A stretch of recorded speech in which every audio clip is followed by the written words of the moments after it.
Hello everyone. Today we're going to look the topic hemostasis, hemorrhagic disorder and thrombosis. ठीक है, तो अगर हम लोग हीमोस्टैसिस की बात करते हैं तो हीमोस्टैसिस मतलब एक प्रोसेस, ठीक है ना, जिसमें जो क्लॉट होता है, ब्लड क्लॉट, जहाँ पे वैस्कुलर इंजरी हुआ था वहाँ पे बनता है, ठीक है ना। और जो हीमोस्टैसिस होता है वो इसेंशियल होता है लाइफ के लिए, और अलग अलग तरीके से उसको डिस्ट्रीब्यूट करते हैं। जैसे जब हीमोरेजिक डिसऑर्डर होगा तो it is characterise by excessive bleeding, उसमें बहुत ज़्यादा ब्लीडिंग होता है, ठीक है। और जो हीमोस्टैटिक मैकेनिज्म होगा वो मतलब उस ब्लड लॉस को प्रिवेंट नहीं कर पाएगा, ठीक है ना, मतलब वो इनसफिशियंट है, तभी तो हीमोरेजिक डिसऑर्डर है। और अगर हम लोग एक और डिसऑर्डर होता है, एक थ्रोम्बोटिक डिसऑर्डर, ठीक है ना, ब्लड क्लॉट, जिसको हम लोग बोलते हैं थ्रोम्बाई, जिसमें क्या होता है, ब्लड वेसल्स में, इंटैक्ट ब्लड वेसल में मतलब क्लॉट्स बन जाते हैं, ठीक है ना। और हार्ट के चैम्बर में that is the there will be formation of blood clots, ठीक है। तो ये सब हम लोग फर्दर देखने वाले हैं कि हीमोस्टैसिस मतलब अच्छा ठीक है, ब्लड क्लॉट बन जाना इंजरी के सामने, इंजरी के पास। एंड इट इज़ इंपॉर्टेंट क्योंकि अगर हीमोरेजिक डिसऑर्डर्स हो गए तो पूरा का पूरा एक्सेसिव ब्लड लॉस हो जाएगा। अगर लेकिन थ्रोम्बोटिक डिसऑर्डर है, ब्लड क्लॉट फॉर्म्ड है इंटैक्ट ब्लड वेसल में, तो वो भी दिक्कत है, ठीक है। थ्रोम्बोटिक डिसऑर्डर्स भी दिक्कत है, ठीक है। सबसे पहले हम देखते हैं normal haemostasis. What is the normal haemostasis? तो नॉर्मल हीमोस्टैसिस,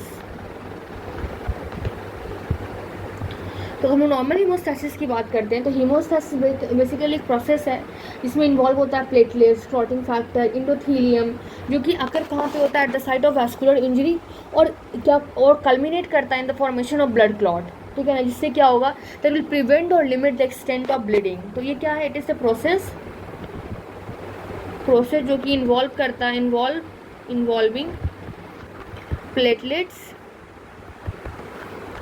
क्लॉटिंग फैक्टर, और उसके बाद एंडोथीलियम, ठीक है ना। और ये कहाँ अकर होता है, that occur at the site of, at site of vascular injury. कहाँ पे हुआ, वैस्कुलर इंजरी के पास होता है। और this culminate in the formation of blood clot, ठीक है। और ये क्या करता है, दिस प्रिवेंट या फिर ये लिमिट करता है एक्सटेंट ऑफ ब्लीडिंग, ठीक है। अब इसके बाद जो भी जनरल इवेंट है जो कि that help in the hemostasis, तो हम लोग लिखेंगे the general sequence of event जो कि किस में, दैट लीडिंग टू हीमोस्टैसिस, कहाँ पे, at the site of, at vascular injury, ठीक है। इसमें आप देखोगे तो सबसे फर्स्ट स्टेप क्या है, दैट इज द आर्टीरियोलर वैसोकंस्ट्रिक्शन। तो जो आर्टीरियल वैसोकंस्ट्रिक्शन होता है बेसिकली कहाँ पे होता है, दिस अकर इमिडिएटली, मतलब कि इमिडिएटली, और आर्टीरियल वैसोकंस्ट्रिक्शन अकर होता है तुरंत, इमिडिएटली। सबसे पहले तो ये पॉइंट याद रखना है कि आर्टीरियल वैसोकंस्ट्रिक्शन कब हुआ, तुरंत में हुआ। और इसके बाद क्या होता है, there is reduced blood flow to the injured area, और it is mediated, this is mediated by reflex neurogenic mechanism,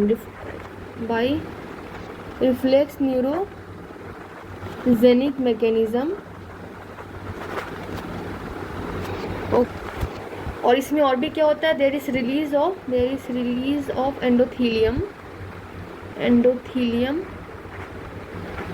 sorry, there is release of endothelin,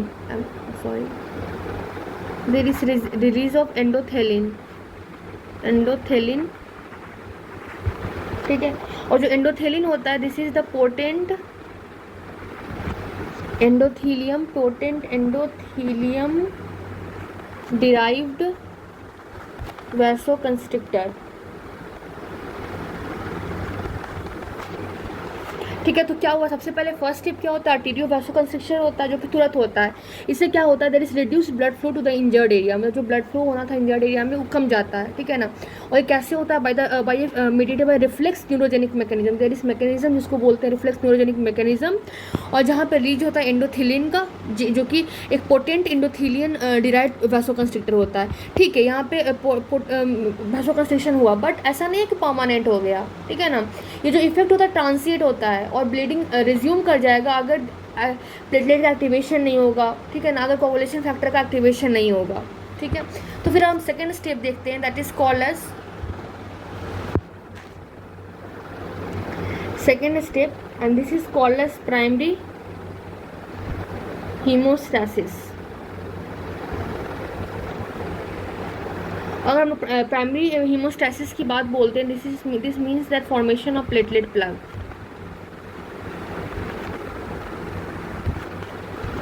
तो इसमें क्या होगा, there is formation of platelet plug, मतलब क्या होता है कि there is disruption of endothelium होता है। अब एंडोथीलियम का अगर डिस्ट्रप्शन हुआ तो क्या होगा, there will be the when there is disruption of endothelium, this will expose the subendothelial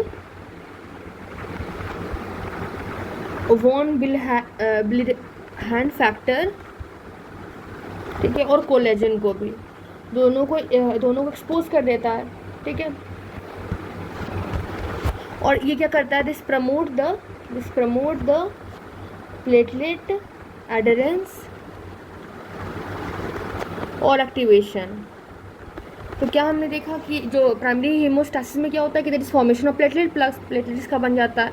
और मतलब प्राइमरी हीमोस्टैसिस मतलब क्या होता है, फॉर्मेशन ऑफ प्लेटलेट्स प्लग, कैसे, जैसे ठीक है, एंडोथेलियम का डिस्ट्रप्शन हुआ, जिससे क्या हुआ, सब एंडोथेलियल वॉन विलेब्रेड फैक्टर और कोलाजन एक्सपोज हो गया, ठीक है, जिससे क्या हो गया, प्रमोट जो कि प्लेटलेट का एडरेंस, प्लेटलेट का एक्टिवेशन को प्रमोट कर देता है, ठीक है। अब जब देयर इज प्लेटलेट एक्टिवेशन, तो द एक्टिवेशन और प्लेटलेट, इसमें क्या होता है, दैट लीड टू द, मतलब उसमें activation of platelet lead to shape change. कैसे, ऐसे जो स्मॉल राउंडेड डिस्क जो है, that change to flat plate, ठीक है। और इससे क्या होता है, there is increase in surface area, okay. और इसमें spiky, there is production of spiky production भी होता है, ठीक है ना। अब स्पाइकी प्रोड्यूसन इससे मिलकर क्या करेगा, this that will lead to increase in the surface area, okay. अब सरफेस एरिया में तो इंक्रीमेंट होता है, as well as this also result in that there is release of secretory granules. अब देखो, जैसे हमने बोला कि there is release of secretory granules, तो जो सिक्रेटरी ग्रैन्यूल जब रिलीज होता है तो ये क्या यहाँ से जो सिक्रेटेड प्रोडक्ट होता है, the secreted product this recruit the additional platelet, जो कि हेल्प करता है, दिस हेल्प टू फॉर्म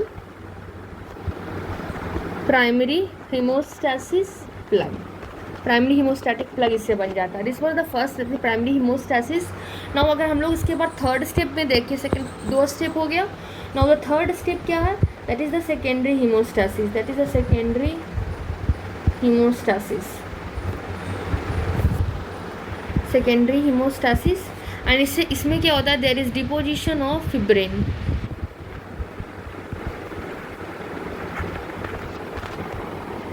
तो here we will look the secondary hemostasis, that is the deposition of fibrin। तो जैसे vascular injury होता है, there is vascular injury and this expose the tissue factor, और ये क्या करता है, expose करता है tissue factor को, कहाँ पे, at the site of injury। और जो tissue factor होता है, tissue factor, this is the membrane bound procoagulant glycoprotein. क्या होता है tissue factor, that is the membrane bound procoagulant glycoprotein होता है, ठीक है ना, जो कि नॉर्मली एक्सप्रेस किससे होता है, this is normally expressed by सब एंडोथीलियल सेल, कहाँ पे? In the vessel wall. जैसे कि एग्जांपल्स में आप देख सकते हो स्मूथ मसल सेल, ठीक है ना, फिब्रोब्लास्ट। तो क्या आपने समझा? सबसे पहले तो हमने देखा कि प्राइमरी हीमोस्टेसिस वहाँ पे प्लेटलेट प्लग बन गया। प्लेटलेट प्लग बनने के बाद क्या होता है, जो वैस्कुलर इंजरी होता है ना, वो एक्सपोज कर देता है टिश्यू फैक्टर को। कहाँ पे? At the site of injury. Tissue factor basically क्या होता है? This is the membrane bound procoagulant glycoprotein होता है, नॉर्मली जो एक्सप्रेस होता है by subendothelial present on the vessel wall, ठीक है ना। एग्जाम्पल से स्मूथ मसल सेल हो गए, फिर फिब्रियोब्लास्ट होते हैं, ठीक है ना। इसके बाद क्या होता है, जो टिश्यू फैक्टर होता है वो क्या करता है? बाइंड करता है और एक्टिवेट कर देता है। This activate the factor number 7, ठीक है। और जब ये फैक्टर नंबर 7 एक्टिवेट हो जाता है तो this setting in motion A cascade of reaction, जो कि दैट कल्मिनेट किस काम में कर देता है? इन थ्रोम्बस जनरेशन। उसके बाद थ्रोम्बिन होता है, वो क्लीव कर देता है जो सर्कुलेटिंग फिब्रिनोजन है इनटू इनसॉल्युबल फिब्रिन, और उससे क्या होता है? फिब्रिन का मैसबर्ग बन जाता है, जो कि फिर से पोटेंट एक्टिवेटर होता है प्लेटलेट का, जिससे क्या होता है? फिर से प्लेटलेट एग्रीगेशन होने लगता है साइट ऑफ इंजरी पे, और इसको हम लोग बोलते हैं सेकेंडरी हीमोस्टैसिस, और जिससे इनिशियल प्लेटलेट प्लग बनता है। तो ये हमने समझ गया नहीं, eliminate into the thrombus generation. अब क्या होता है? जो थ्रोम्बिन होता है, तो यहाँ पे हम लोग लिख देते हैं कल्मिनेट इन थ्रोम्बस जनरेशन। यहाँ पे क्या होता है? जो थ्रोम्बिन होता है, ठीक है ना, ये क्या करते हैं? जो फिब्रिनोजन है उनको किस में कन्वर्ट कर देते हैं? They convert them into insoluble fibrin, ठीक है। और इनसॉल्युबल जो फिब्रिन होते हैं ना, तो इनसॉल्युबल फिब्रिन में कन्वर्ट कर दिया। अब जो इनसॉल्युबल जो फिब्रिन होते हैं क्या करते हैं? दैट ये फिब्रिन मैसबर्ग बना देते हैं, दैट मेक द फिब्रिन मैसबर्ग। और ये this is also a potent activator of fibrin, sorry platelet को और एक्टिवेट कर देता है, और बोलते हैं और आ जाओ और more further platelet aggregation at the site of injury, ठीक है ना। जिससे क्या होता है? More aggregation of platelet at site of injury, ठीक है ना। और इसी को हम लोग बोलते हैं secondary hemostasis, that is called as secondary hemostasis. And this is the initial platelet plug, ठीक है, ये देख लिया। अब सेकेंडरी हीमोस्टैसिस के बाद क्या आता है? The fourth thing is that is the clot stabilisation and resorption ख़त्म भी तो होना है, ठीक, क्लॉट बना, लेकिन उसको टूटना भी, वरना वहाँ पे फिर तो बड़ा बनते ही जाएगा। तो इसमें हम देखते हैं कि जो पॉलीमराइज्ड फिब्रिन था और जो प्लेटलेट्स था, पॉलीमराइज्ड फिब्रिन एंड प्लेटलेट्स जो थे दे एग्रीगेट्स, ठीक है, और दे अंडरगो कॉन्ट्रैक्शन, और जिनसे क्या बनता है? दैट फॉर्म ए सॉलिड, इससे एक सॉलिड बनता है, that is the solid and the permanent plug, जो कि प्रिवेंट करता है, which prevent the further haemorrhage, ठीक है। तो क्या होगा? जो पॉलीमराइज्ड फिब्रिन था, जो प्लेटलेट एग्रीगेट्स जो बना था, वो अंडर कॉन्ट्रैक्शन उसमें होता है, उससे सॉलिड बनता है, जो कि परमानेंट प्लग है, जो कि हीमोरेज को फर्दर प्रिवेंट करता है। और इस स्टेज पे क्या होता है? एट दिस स्टेज जो counter regulatory mechanism, example tissue plasmic activator, जो कि एंडोथेलियल सेल बनाता है, वो सेट हो जाता है मोशन में, जो कि लिमिट कर देता है क्लॉटिंग को eight the site of injury, और इवेंचुअली फिर बाद में क्लॉट रिजॉर्प्शन हुआ था और टिश्यू रिपेयर हो जाता है। तो यहाँ पे हम लिखेंगे, ठीक है ना, कि एट दिस स्टेज पे क्या हो जाता है? There is counter regulatory mechanism होता है। जैसे कि एग्जांपल, जैसे tissue plasminogen activator that activate हो जाता है, जो कि that is made by endothelial cell, that is made by endothelial cell, ठीक है ना। और दिस लिमिट द क्लॉटिंग, ठीक है। और इवेंचुअली क्या होता है, eventually this lead to clot resorption और tissue repair and the tissue repair, ये चीज़ें हो गया। ओके ओके, अब हमें ये समझना है कि जो एंडोथेलियल सेल होता है, एंडोथेलियल सेल वो बेसिकली सेंट्रल रेगुलेटर होता है हीमोस्टैसिस का, मतलब कि anti thrombotic and pro thrombotic activity of endothelium उसको बैलेंस उसके बीच में बनाए रखता है। और जो एंटी थ्रोम्बैटिक और pro thrombotic activity of endothelium है वही डिटरमाइन करता है कि या तो थ्रोम्बस फॉर्मेशन होगा, ठीक है ना, प्रोपोगेशन होगा, डिसोल्यूशन होगा, क्या होगा, तो वही डिटरमाइन करता है, ठीक है। उसके नॉर्मल एंडोथेलियल सेल है, एक्सप्रेस करता है बहुत सारे वेराइटी ऑफ एंटीकोगुलेंट फैक्टर्स जो कि इनहिबिट करता है प्लेटलेट एग्रीगेशन को, ठीक है ना, और कोगुलेशन को, और प्रिवेंट करता है फिब्रिनोलाइसिस को, ठीक है। आफ्टर इंजरी के बाद और एक्टिवेशन के बाद ये बैलेंस शिफ्ट कर जाता है, और जो एंडोथेलियल सेल है वो एक्वायर कर लेता है क्या, प्रोकोगुलेंट एक्टिविटी, ठीक है, जिससे कि clotting factor activation of platelets होने लगता है। यहाँ पे I will write here and make you understand कि दैट द एंडोथेलियल सेल जो होते हैं ये क्या होते हैं, they are the central regulator of hemostasis, मतलब कि सेंट्रल रेगुलेटर ऑफ हीमोस्टैसिस का मतलब होता है they act as a balance between the antithrombic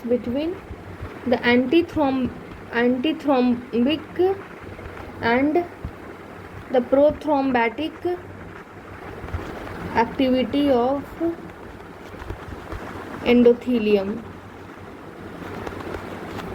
और यही डिटरमाइन करता है, this determine the whether thrombus formation occur, propagation और dissolution occur, ठीक है ना। जैसे जो नॉर्मल एंडोथेलियल सेल होता है, तो यहाँ लेट मी राइट कि जो नॉर्मल एंडोथेलियल सेल होता है, नॉर्मल एंडोथेलियल सेल्स जो होते हैं वो क्या करते हैं, they express a variety of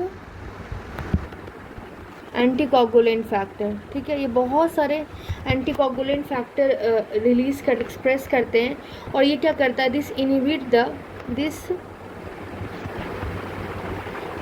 the platelet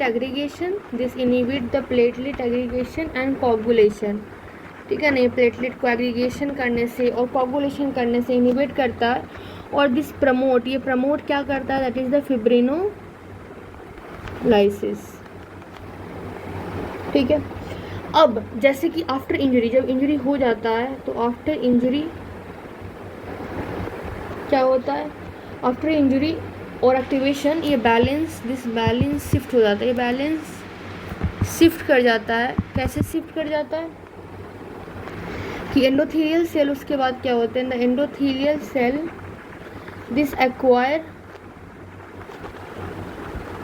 the procoagulant activity,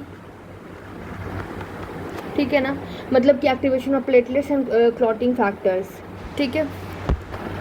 ये देख लिया। उसके बाद हम देखेंगे कि ठीक है ट्रॉमा तो हमने एंडोथेलियल सेल कैसे कैसे एक्टिवेट हो सकता है। तो जो एंडोथेलियल सेल है, जो एंडोथेलियम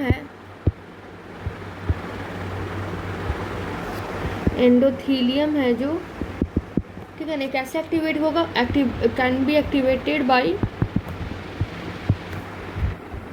माइक्रोबियल पैथोजन, उसके बाद हीमोडायनामिक फोर्स और प्रो इन्फ्लामेटरी मीडिएटर्स, ये देख लिया। अब हमने इनिशिएशन में देख लिया। अब हम लोग देखेंगे कि जो हीमोस्टैसिस है उसमें बहुत सारे का रोल्स होता है, जैसे प्लेटलेट्स का रोल होता है, कोएगुलेशन फैक्टर का रोल होता है और एंडोथेलियम का रोल होता है। तो हम लोग एक एक करके देखेंगे। तो लेट सबसे पहले हम देखते हैं प्लेटलेट्स का रोल, कि what is the platelets role in the hemostasis. तो प्लेटलेट्स जो होता है उसका बहुत क्रिटिकल रोल होता है हीमोस्टैसिस में, क्योंकि it lead to there is a formation of primary plug. क्या बनता है? देयर इज प्राइमरी प्लग बनता है, जो कि क्या करता है, ये इनिशियली जब प्राइमरी प्लग बन जाता है तो this initially seals the vascular defect. जो भी वैस्कुलर का डिफेक्ट है उसको सील कर लेता है और by providing a surface जो कि बाइंड करता है, that bind और जो कि बाइंड करता है and concentrates the activated coagulation factor। तो क्या हमने देखा कि there is formation of primary plug, और जो कि इनिशियली सील कर देता है वैस्कुलर डिफेक्ट को। कैसे? बाय प्रोवाइडिंग ए सरफेस जो कि बाइंड करता है, जहाँ पे बाइंड करता है और कंसनट्रेट होता है कोगुलेशन फैक्टर्स। ठीक है। और प्लेटलेट्स क्या होता है? प्लेटलेट डिस्क शेप्ड ए न्यूक्लियेटेड सेल होता है, जो कि मेगाकैरियोसाइट बोन मैरो का फ्रेगमेंट्स होता है। और उसका फंक्शन किस पर डिपेंड करता है? Depend on the cerebral glycoprotein receptor, contractile cycloprotein और साइटोप्लाज्मिक ग्रैन्यूल्स पे डिपेंड करता है। तो पहले हम लिख लेते हैं, यहाँ पे मैं लिखना भूल गई थी कि जो प्लेटलेट्स का तुम्हें पता है कैसे ऑरिजिन होता है, बट इसका फंक्शन किस पर डिपेंड करता है? तो this function depends on cerebral glycoprotein receptors पे। ठीक है। उसके बाद कॉन्ट्रेक्टाइल साइटोस्केलेटन पे डिपेंड करता है, और किस पे डिपेंड करता है? Two types of cytoplasmic granules पे डिपेंड करता है। ठीक है। तो ये हो गया। फिर अगर आप two type of cytoplasmic granules बोलते हो, इसमें एक होता है अल्फा ग्रैन्यूल्स। तो अल्फा ग्रैन्यूल्स, ठीक है ना, इसमें क्या होता है? They have the adhesion molecule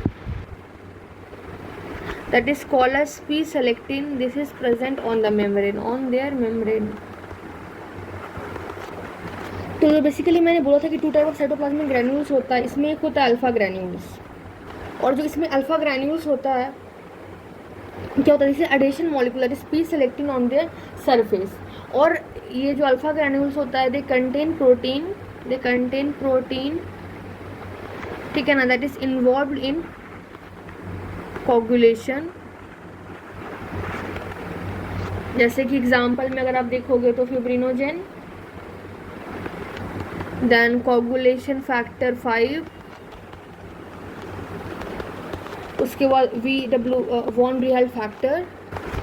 तो हमने देखा कि two type of cytoplasmic granules platelet release करता है। एक होता है अल्फा ग्रैन्यूल जो कि एडिशन मॉलिक्यूल p-selectin मेम्ब्रेन पे रिलीज करता है, और alpha granule also contain the protein जो कि इन्वॉल्व होता है कोगुलेशन में, से फाइब्रिनोजेन हो गया, कोगुलेशन फैक्टर 5 हो गया, वॉन ब्रिहल फैक्टर हो गया। ठीक है ना।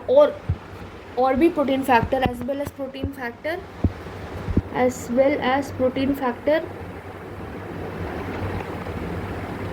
that is involved in wound healing में।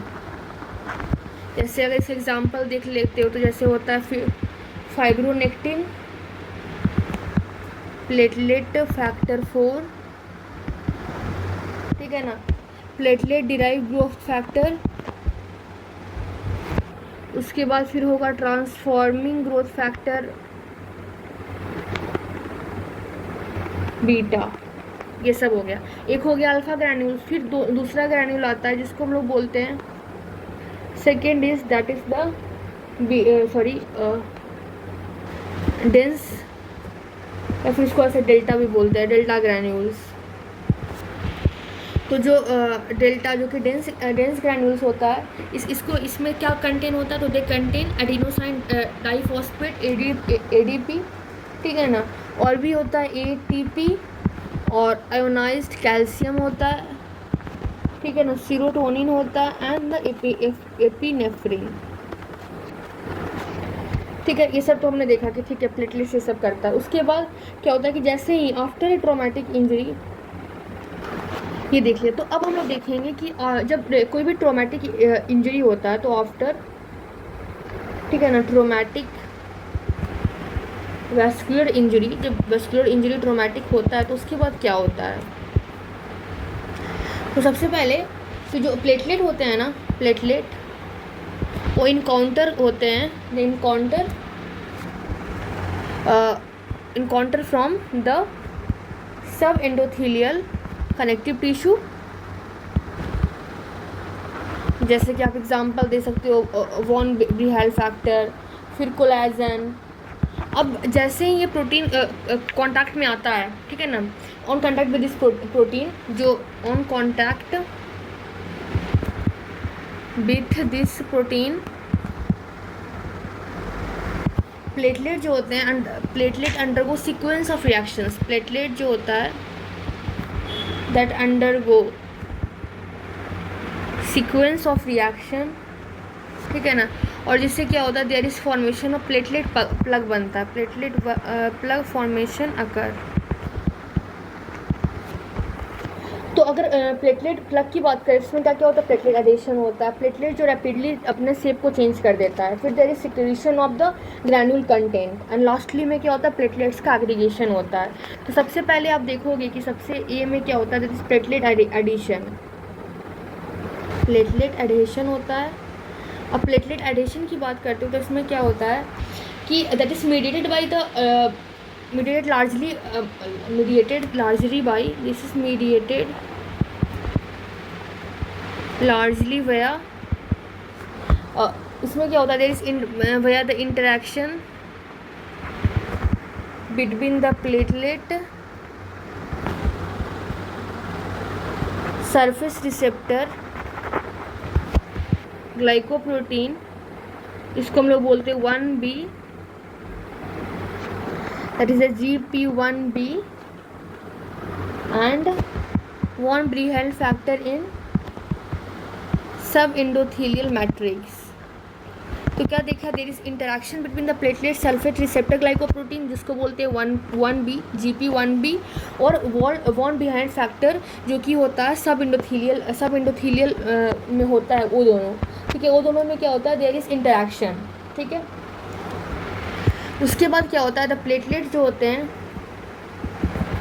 प्लेटलेट अडहियर मतलब ऑल्सो अडहियर कहाँ पे करता है, टू एक्सपोज्ड कोलेजन।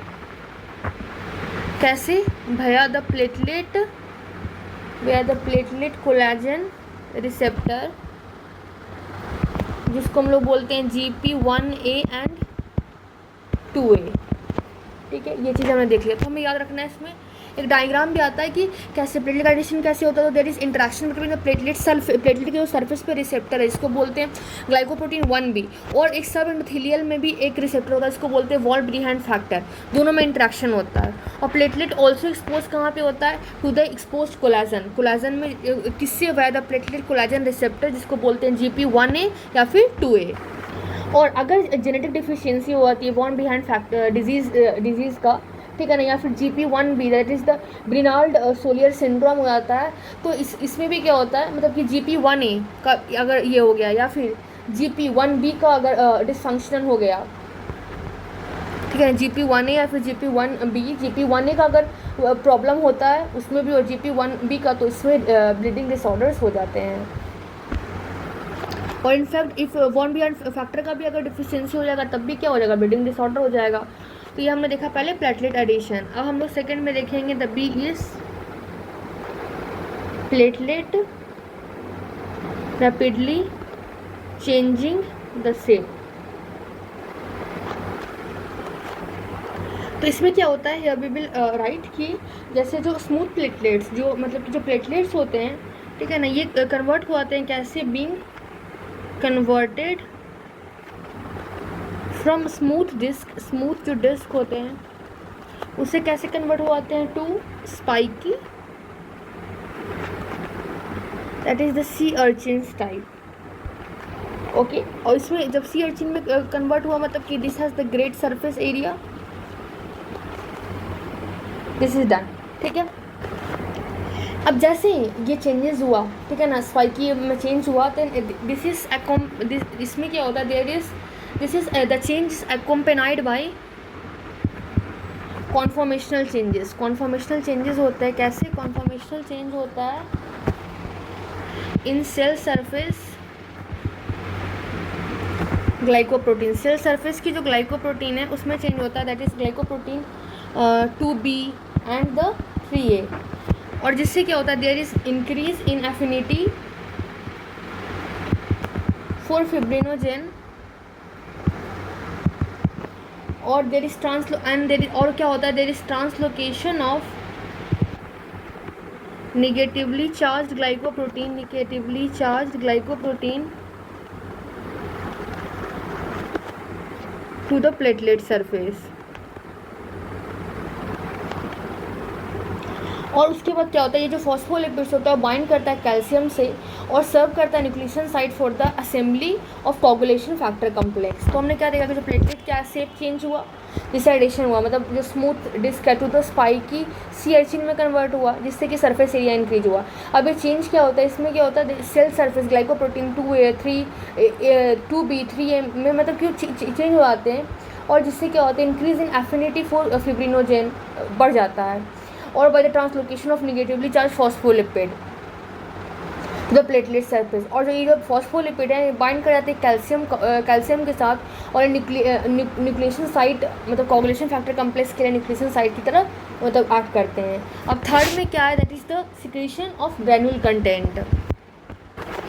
तो यहाँ पर हम लोग लिखेंगे कि that is the third step में क्या होता है, that is secretion, that is release reaction of granule content.